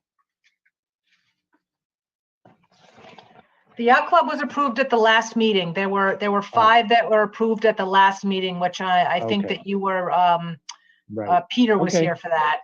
So Okay. I updated the list and took off the Gotcha. ones that were approved. Yep. Gotcha. Thank you. Thanks for keeping me on track, though. No, that's okay. I'm working from an older version of the agenda.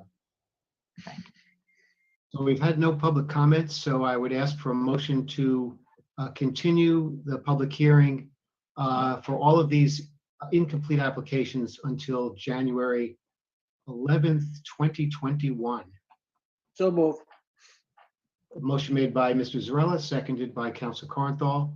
We'll call the roll. Councilor Engelhardt. I see her hand Oh, raised. aye. There she Sorry. goes. Okay. Councilor Zarella, Aye. Councilor Corinthal, Aye. Councilor Donegan. Aye. Mark Schwager votes aye. Motion carries 5-0. I just want to say one thing. I can say other words besides so move and I, because I just realized those are the only words I've said the entire night. I probably said them 10 times. well, Michael, though, at least you're not, Marcus started to refer to himself in the third person. I'm not. I'm open to suggestions. Karen, I want you to call Mark and tell me what that means. COVID is getting to him. Yeah, I know. Maki likes the meetings. I'll try the second person. This moves us to item 6, unfinished business. And we have 2 ordinances. This is the third reading, thank goodness, to extend the amendments on these 2 town ordinances. These are ordinances which were intended to assist Main Street business operations during restrictions imposed by coronavirus pandemic. And the amended ordinances relate to serving of alcoholic beverages, off-street parking, and provisions of the historic district zoning. Both of these ordinance amendments were adopted back in July and are set to expire November 30th. So tonight we have a third reading and a vote to extend the effective date of these ordinances from November 30th, 2020 to May 31st, 2021. The first ordinance is an ordinance to amend the code of the town of East Greenwich entitled zoning to extend the effective date from November 30th to May 31st, 2021. We had a public hearing was held on November 9th, so there is no public comment tonight. Is there any council comment?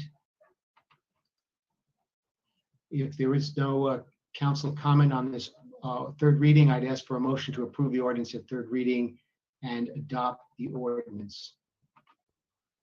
So move. The motion by Councilor Zarella I'll and second. Councilor Cornthal seconds. So Councilor Zarella, Aye. Councilor Cornthal, Aye. Councilor Engelhardt, Aye. Councilor Donegan, Aye. aye. Councilor Schwager votes aye. We now move on to the second ordinance, which was also introduced back in September. And this is an ordinance to amend the code of Town of East Greenwich entitled Alcohol Beverages to extend the effective date from November 30th to May 31st, 2020. I look for a motion to approve the ordinance at third reading and vote to adopt. So move. Mr. Zarella makes the motion, seconded by Councilor Cornthal. Councilor Zarella? Aye. Councilor Cornthal? Aye. Councilor Engelhardt? Aye. Councilor Donegan? Aye. Councilor Schwager votes aye. Motion carries 5-0. So we're in business until May 31st of 2021, and that closes out our unfinished business. Our next agenda item is public comment. Is there anyone who would like to make public comment tonight? Mr. Zarella, do you want to say anything about the sports victories? I know that's your, That would be council comment. I'll wait till that.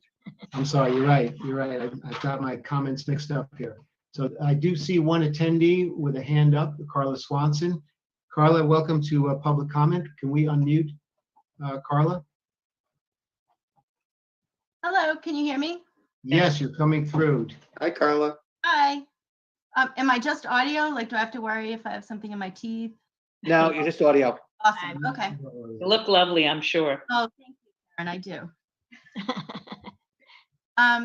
So I have a question with a specific ask, and then I'm going to just describe in 5 minutes or less an event that I'll share as an FYI, and then I think it illustrates possibly a larger issue. So my question is, I would like to know if any progress has been made toward the 20 for 2020 goals that Chief Brown signed on to in June, and learn the best way of tracking progress on that. I did link to the police, on the website, and I don't see anything there.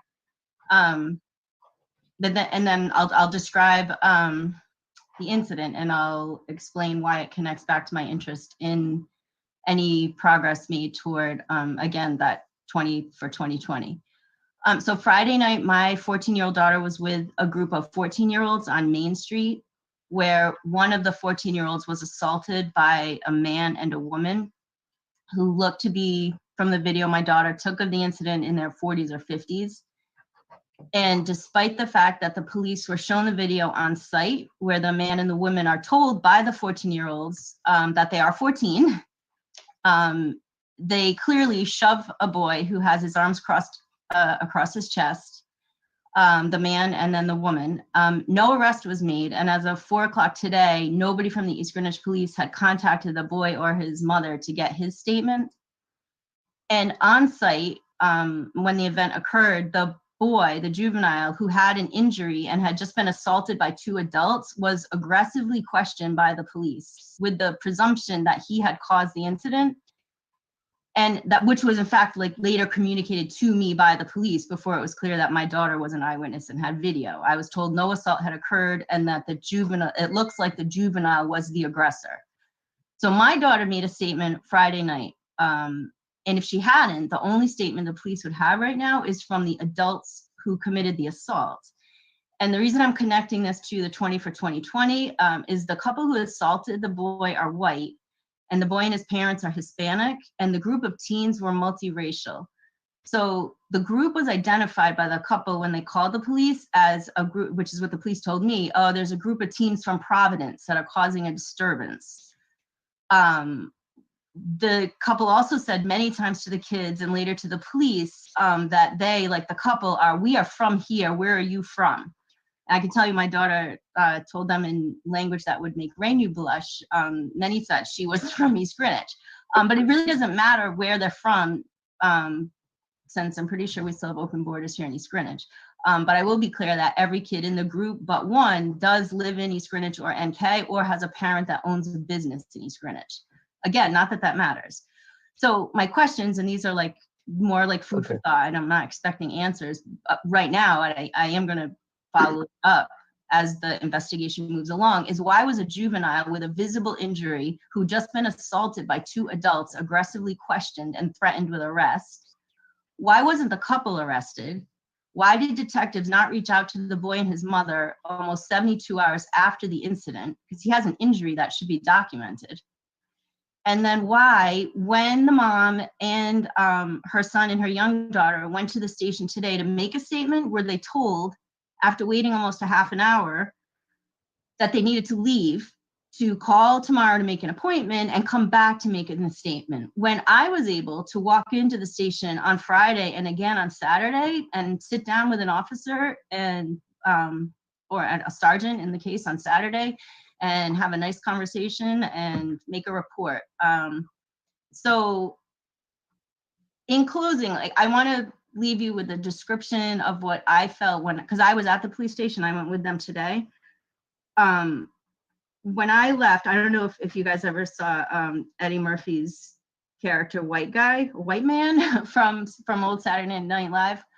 When I left the police station today, I felt like I was in like the opposite universe of that, because I've been to the East Greenwich police station 3 times this weekend about this event.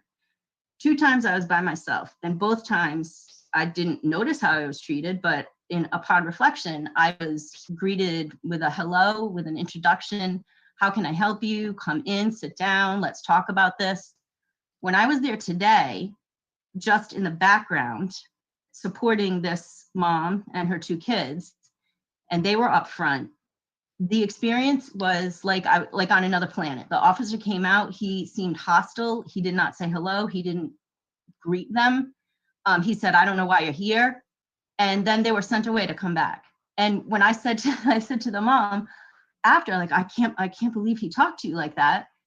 And she didn't know what I was talking about. And then I realized, like, oh my gosh, no, you don't know how you're treated when you're white or when you're not white, except when you can compare the difference.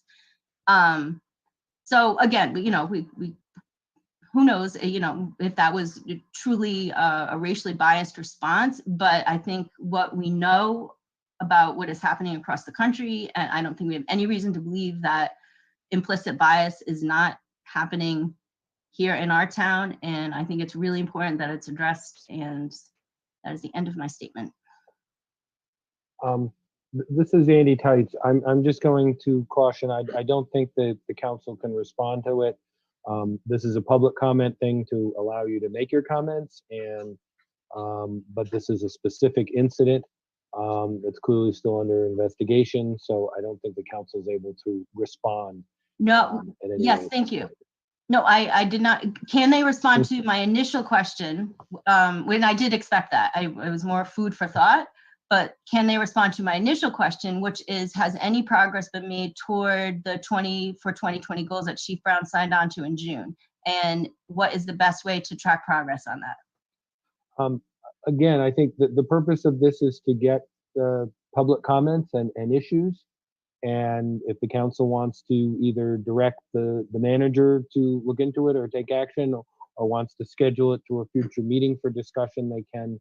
But they can't really be discussing it since it's not an announced agenda item. Oh, right, I understand. So maybe I would have been better to not state it as a question, to just say, I would be interested in learning the following, and I'll leave it at that. Thank you. Andy, is that something you could speak to her about privately at a different time?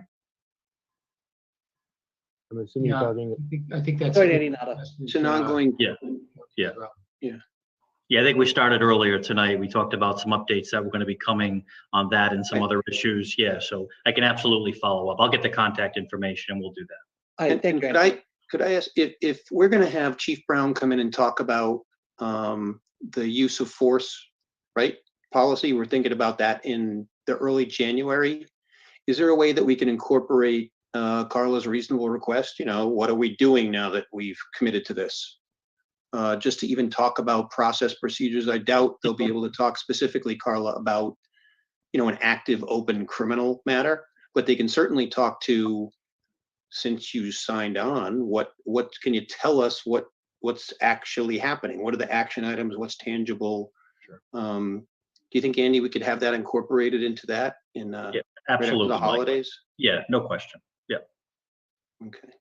And if there is anything that is So Carla, on a website that updates that, maybe you could direct Carla to it. If not, Carla, I suppose we're going to have the chief speak to it, and maybe in that January meeting, would that be okay if he comes and talks about all of that then?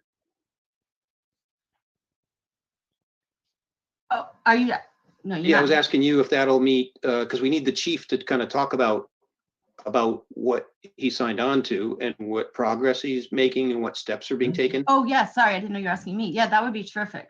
Okay, great, because I just don't think in the holidays we have a lot Yeah, of time to Carla. do that between now and then. No, I understand. That's perfectly fine. Thank you for hearing me out. I I was appreciate it. gonna say, I mean, it'd be nice also to get an update. We're talking about a diversity committee. Maybe this is something that Carla could also, Mhm. I mean, Andy, we could discuss for Carla at some point too as well. Mhm. Sure. Thank you, everyone.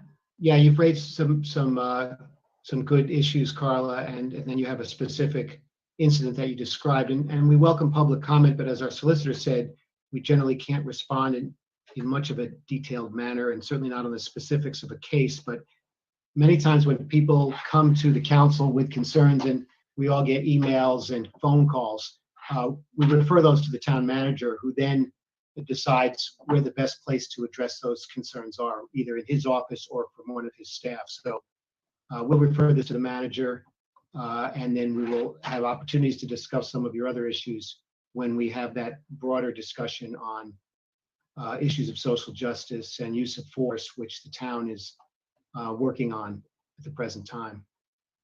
So thank you for participating in our meeting. Thank you very much. Thank you, Carla. Thanks. Are there other attendees who would like to make a comment? Seeing none, we'll close public comment and move on to council comments. So I see a hand raised in the center of my screen there. Councilor Zarella, would you like to add a agenda item under council comments? I don't think we need to add an agenda item. I just would like to see if at some point in the future we could, usually we bring these kids in when they win championships, and I don't know how we could do it online, if that's possible. I would like them to get their, notoriety for winning. Yeah, it's nice to have people come in person, but actually online, they may have a broader audience to be recognized. Get a lot of people who could come online and sing to them or clap or whatever we need to do, and then they would certainly get their commendations as well. So I think that's a great idea, and we'll make sure. Usually our town clerk is involved in recognizing athletes and other people who make contributions to our community. Other council comments? That will bring us to agenda item 9. We'll close council comments and we'll move toward the executive session. We do have one item for executive session tonight, so I'll ask our town clerk, Lee Carney, to read the executive session and bring us into that part of our agenda. Okay, thank you. That would be a motion to convene into executive session per Rhode Island General Law 4246 5A2 pertaining to litigation, specifically East Greenwich versus Med Recycler RI Incorporated, case KC 2020-0498, AAD appeal number 20-002/ARE, and PC 2020-07066. So So moved. moved. We have a motion by Mr. Zarella, seconded by Councilor Donegan. We'll take a roll. Councilor Engelhardt, Aye.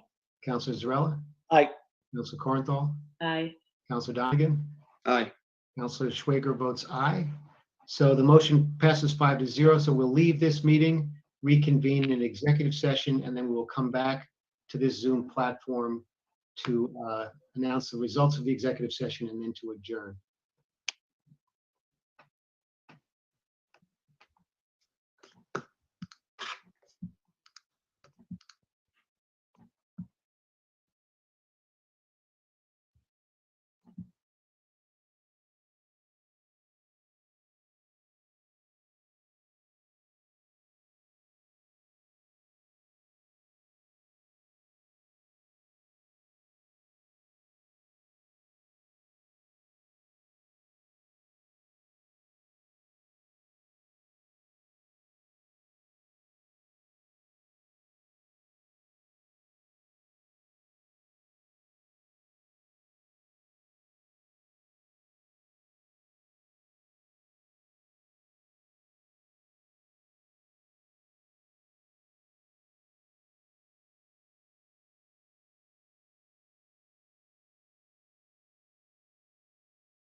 we're all getting pretty good at this. Remember what it took Yeah, like really. 15 minutes for everybody to just get out and get.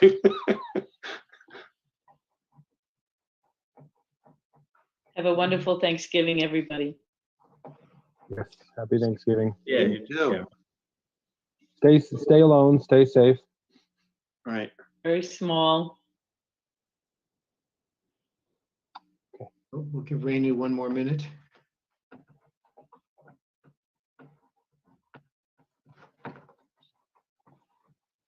Well, while we're waiting for Rainey, there she is. She's under participant, oh, there she is. Yeah.